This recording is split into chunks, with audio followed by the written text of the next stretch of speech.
मित्रांनो, नवीन आकडेवारीनुसार आता सध्या आपल्या भारताची त्याचबरोबर महाराष्ट्राच्या समुद्र किनाऱ्याची लांबी वाढलेली आहे. आता असं काही किनारा वाढलेला नाहीये, पण जी मोजण्याची पद्धत आहे ती थोडीशी नवीन आल्यामुळं त्याच्यामध्ये थोडीशी लांबी अशी वाढली दिसून येत आहे. आपण थोडक्यात बघूया काही महत्वाच्या गोष्टी.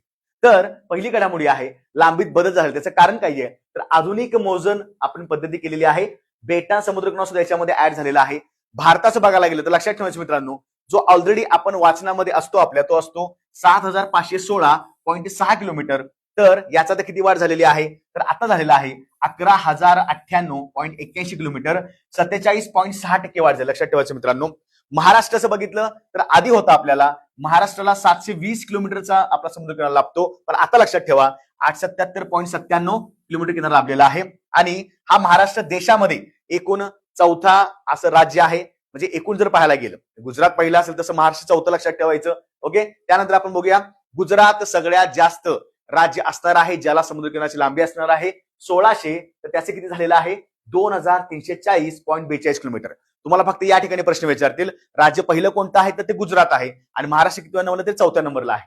Andaman Nicobar 3083.50 kilometre, Goa 193.95 kilometre. बेटांची संख्या बघायला गेली तर एकूण 1298 बेट आहेत. म्हणजे अंदमान निकोबार असेल किंवा लक्षद्वीप असेल, अशा सगळ्या बेटाची किती झालेल्या संख्या 1298.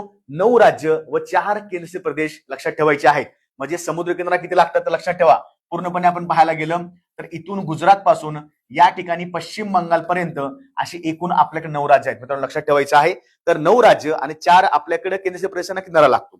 महाराष्ट्र एकूण पाहायला गेलं तर महाराष्ट्रामधील जे आपले कोकणामधले जिल्हे आहेत, पण एकूण बघायला गेलं तर समजा समुद्र किनारा पाहायला गेला तर एकूण 7 जिल्ह्यांची सीमा ती समुद्राला लागते. म्हणजेच काय, 7 जिल्ह्यांना समुद्र किनारा लागतो. मित्रांनो माझा एक प्रश्न आहे असा, महाराष्ट्रामधील कोणत्या जिल्ह्यास सर्वात जास्त समुद्र किनारा लागतो? तुम्हाला उत्तर माहिती असल्यास कमेंटमध्ये टाकून द्या. अशाच प्रकारचे व्हिडिओ पाहायचे असतील लाईक करा, शेअर करा, सबस्क्राईब सुद्धा करा. जय हिंद.